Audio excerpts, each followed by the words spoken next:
Halo semuanya, Shalom. Apa kabar? Semoga semuanya dalam keadaan sehat ya. Puji Tuhan. Nah anak-anak, Ibu ucapkan selamat bertemu kembali di pelajaran agama Kristen kelas 11 bab 1 bagian yang kedua. Sebelum kita menyimak materi selanjutnya, Ibu ingatkan bahwa di pembelajaran yang lalu kita sudah mempelajari dua hal. Yang pertama, mengenal keluarga, dan yang kedua, Allah membentuk keluarga. Nah anak-anak, di materi selanjutnya kita akan mempelajari bagian yang ketiga, tujuan Allah membentuk keluarga, dan yang keempat, kehendak Allah bagi keluarga. Nah, melalui pembelajaran ini diharapkan siswa dapat menjelaskan kehendak dan tujuan Allah atas keluarga. Nah, baiklah anak-anakku semuanya, mari kita menyimak uraian materi yang ketiga, tujuan Allah membentuk keluarga. Jika kamu mengamati kehidupan banyak keluarga di sekitarmu, kamu akan menemukan cara hidup keluarga yang beragam.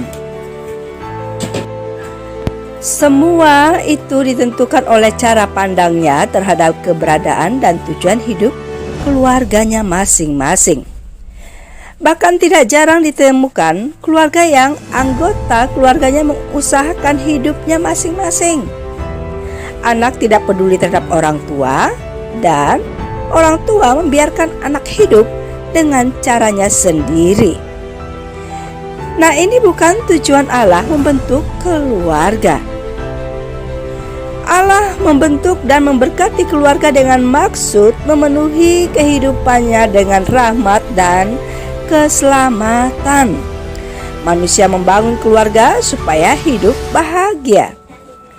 Nah, di sisi lain, kriteria berbahagia pada tiap-tiap orang berbeda.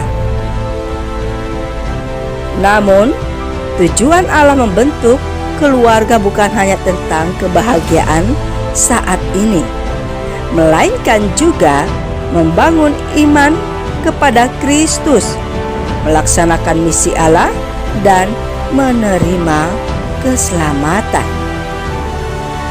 Tujuan Allah sangat mulia. Di dalam Alkitab Pengkhotbah mengatakan, ada waktunya lahir, ada waktunya untuk meninggal, ada waktunya untuk menanam, ada waktunya untuk mencabut yang ditanam. Pengkhotbah 3 ayat 2. Dan Ia membuat segala sesuatu indah pada waktunya. Bahkan Ia memberikan kekekalan dalam hati mereka. Pengkhotbah 3 ayat 11 bagian A.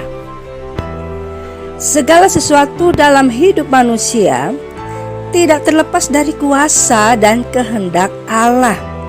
Manusia dengan semua kemampuannya tidak dapat mengusahakan hidupnya sendiri. Bahkan tak seorang pun dapat menambahkan sejengkal pun pada umurnya.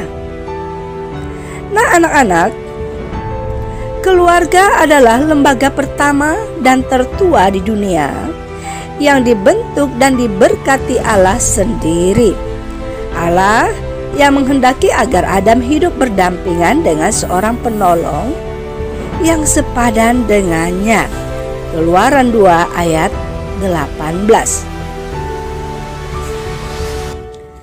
Allah menggenapi semua janjinya bagi keluarga, dan keluarga bertanggung jawab langsung kepada Allah atas segala penghidupan yang diterimanya. Seorang suami bertanggung jawab menafkahi dan mengasihi istri dan anak-anaknya. Seorang istri bertanggung jawab menaati, menghormati, dan melayani suami dan anak-anaknya. Nah, sedangkan seorang anak bertanggung jawab menghormati dan menaati kedua orang tuanya. Jadi hubungan seperti ini dikembangkan dalam keluarga sebagai upaya menaati perintah Allah, bahwa dalam keluarga ada sikap menerima, mengasihi, dan membangun. Maka dengan demikian, keluarga dapat mencerminkan hubungan Kristus dengan jemaatnya. Ini dapat kita lihat di dalam Efesus 5 ayat 22 sampai 33 dan pasal 6 ayat 1 sampai 4. Nah, anak-anak, ini adalah tujuan Allah membentuk keluarga. Materi yang keempat adalah kehendak Allah bagi keluarga. Anak-anak, hidup berkeluarga mempunyai beragam cerita. Abraham tanpa berpikir panjang meninggalkan kaum keluarganya, lalu berjalan ke arah mana Tuhan memimpinnya. Tidak ada alamat yang pasti untuk dituju. Tidak ada jaminan apapun kecuali perintah dan janji. Tetapi Abraham berhasil mengikuti kehendak Allah, bukan hanya untuk dirinya sendiri, tetapi bersama keluarganya. Anak-anak, tentu kalian masih ingat cerita tentang Yusuf. Ketika malaikat Tuhan mendatangi Yusuf untuk meneguhkan hatinya agar tidak takut mengambil Maria menjadi istrinya. Nah, kehamilan Maria memang di luar kemampuan nalar manusia, dan Yusuf tidak akan dapat menjelaskan kepada semua orang agar mereka mengerti peristiwa itu. Yusuf yang saleh dan baik hati itu menerima dan menaati perkataan malaikat Tuhan dan berhasil menjadi suami yang mengasihi dan setia kepada Maria. Yusuf mengasuh Yesus kecil hingga tumbuh dewasa.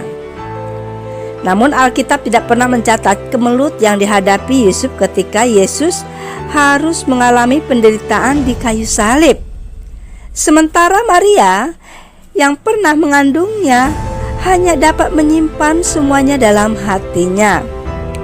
Yusuf dan Maria tahu bahwa anak yang dikandung dan diasuh itu adalah Yesus, Tuhan Juru Selamat dunia. Tetapi mereka tidak sedikit pun mencampuri pelayanannya. Nah, Alkitab juga menceritakan tentang Zakheus. Zakheus tidak pernah menduga Yesus akan menginap di rumahnya. Ia hanya ingin melihat Yesus dari dekat. Tetapi Tuhan Yesus merespon lebih besar daripada apa yang ia pikirkan. Sementara orang lain mencibir ketika Yesus bersedia makan dan minum bersama Zakheus. Tuhan Yesus mendatangkan keselamatan bagi Zakheus dan seisi rumahnya. Zakheus menerima Yesus di dalam rumahnya dan mengalami anugerah Allah. Nah, anak-anak, banyak juga keluarga yang tidak mentaati kehendak Allah. Dalam keluarga Adam, Kain membunuh adiknya Habel. Dalam keluarga Ishak, Esau dan Yakub memperebutkan berkat dari Ishak sehingga harus saling menipu. Adapun Akan sekeluarga akhirnya menerima hukuman Tuhan akibat ketidaktaatannya. Nah, dalam keluarga Imam Eli, Hofni dan Pinehas mengambil kurban dan persembahan untuk Tuhan sehingga Allah menghukum mati mereka sekeluarga. Nah, anak-anak, hari ini kita sudah belajar dua hal melalui materi Allah membentuk keluarga. Yang pertama, tujuan Allah membentuk keluarga, dan yang kedua, kehendak Allah bagi keluarga. Melalui pembelajaran hari ini kita mengetahui bahwa Tuhan memiliki tujuan dan rencana bagi setiap keluarga. Allah hanya menginginkan bahwa setiap keluarga harus mentaati perintah Allah, dan diharapkan setiap anggota keluarga juga saling menerima, mengasihi, dan membangun satu sama lain. Maka dengan demikian, keluarga kita dapat mencerminkan hubungan Kristus dan jemaat. Amin. Baiklah anak-anak, pembelajaran kita sudah selesai. Ibu ucapkan terima kasih atas perhatiannya, dan Ibu berpesan tetap semangat, jaga iman, jaga imun, dan jangan lupa protokol kesehatan, mencuci tangan, memakai masker, dan menjaga jarak. Sampai bertemu di pertemuan berikutnya. Tuhan Yesus memberkati.